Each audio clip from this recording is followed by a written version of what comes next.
Hello, beautiful souls. Hello, Lisa here.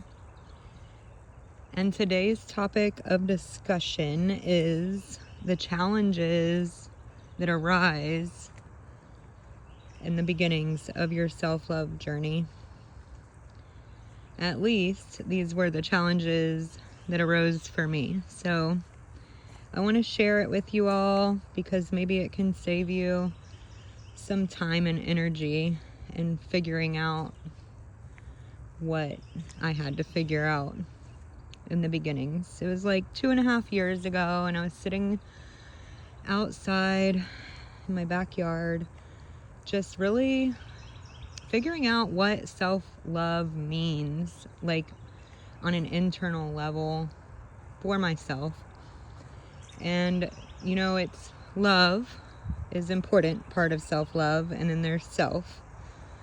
So the love part, we can get into that. It's a little bit easier to define. There is different definitions of love, and like if you're feeling jealous or needy or like impatient, that's not actually love. That is an unhealthy attachment. And I recommend, for figuring out the love part, The Mastery of Love is a book by Don Miguel Ruiz, and it really helped me solidify what love, like real love, actually is. And it helped me to like loosen up a little bit. They say if you love something, you gotta let it go. And if it comes back to you or whatever, you're looking out for their best interest, not just yours. And these are all important things to consider when thinking about love and the relationships in your life where you say you love, but it's like, are there conditions tied to it? Because if there are, it's probably not actually the love that we all kind of long for. It's just this unhealthy attachment to help us feel safe and survive in the world, which, it serves a purpose, and that's okay. But the main challenge I had was in figuring out who I was and like which parts of the self do you love, right? Because we are us. I don't know if that makes sense, but you are you and I am me, and we know that we are who we are. But there's like a happy, bubbly version. There's an angry, frustrated, rage-filled version. We all have this capacity for darkness. It's just there. So this is where I got stopped for quite a while. Like, which part of myself do I love? It's very easy to love the happy, bubbly part, the peaceful part. But do you also love the angry part? Or do you resist it? Do you ignore it? Do you deny it? And this is the part, it took me like a year to come to terms with the darkness, like all of the pain that created behaviors in myself that I wasn't proud of, I was ashamed and embarrassed of. And when you're in shame and embarrassment and not proud, you're not loving on that part, which makes it grow. What you resist persists. So this is the hardest part, and it is ongoing, because we're humans and we have these emotions. So really learning about emotions and what they are signaling to you is important, because anger isn't bad. Anger is just telling you that you are being mistreated and something needs to change. But if you don't listen to that anger and you resist it and you ignore it, it stays and it gets stronger, and then eventually it turns into a reaction and a behavior that adds to your little shame bucket, you know? So destigmatizing anger and all of these quote negative unquote emotions, because there are no bad emotions, they are all serving a purpose. So whenever you stop resisting it, ignoring it, making it bad, and you start to get curious about it, why is this anger here? You know, how do I feel like I'm being mistreated? When we're ignoring it, we're basically gaslighting ourselves. And it sends a message to yourself that you can't trust yourself to get yourself out of these situations. So,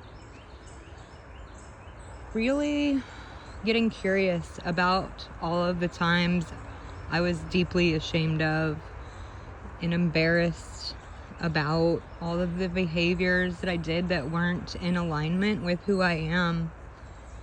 You know, I used to drink a lot and I did a lot of stupid, crazy things.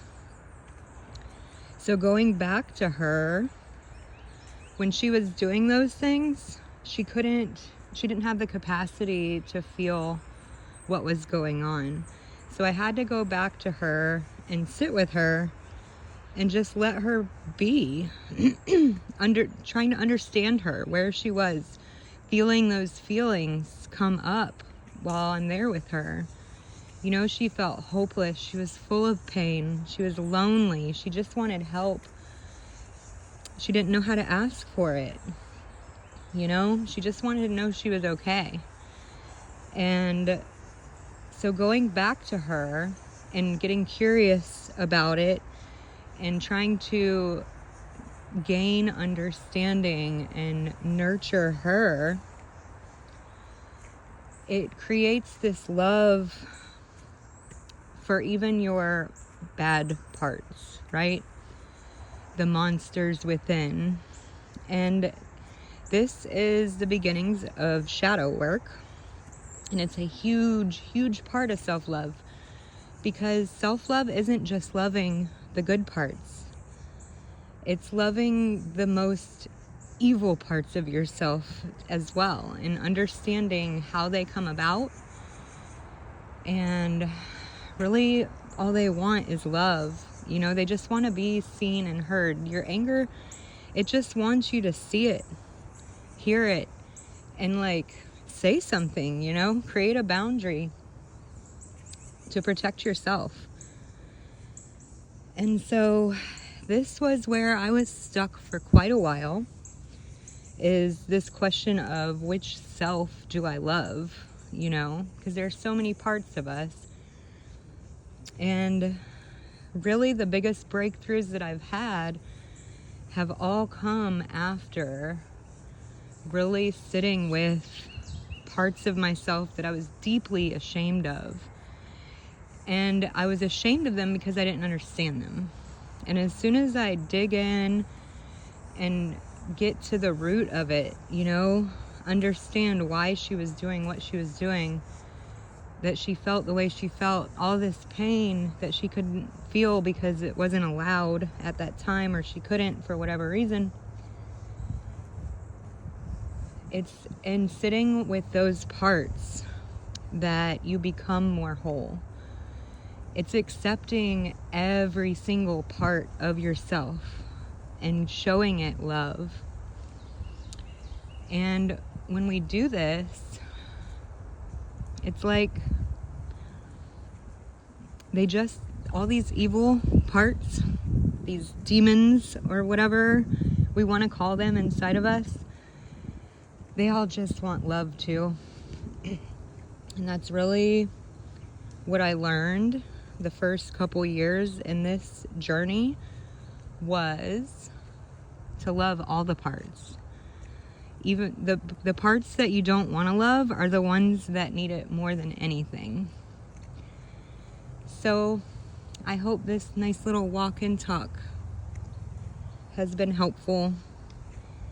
And if you need support in doing shadow work or inner child work, it is like what I love to do. So, happy journeying, and I'll talk to you all later.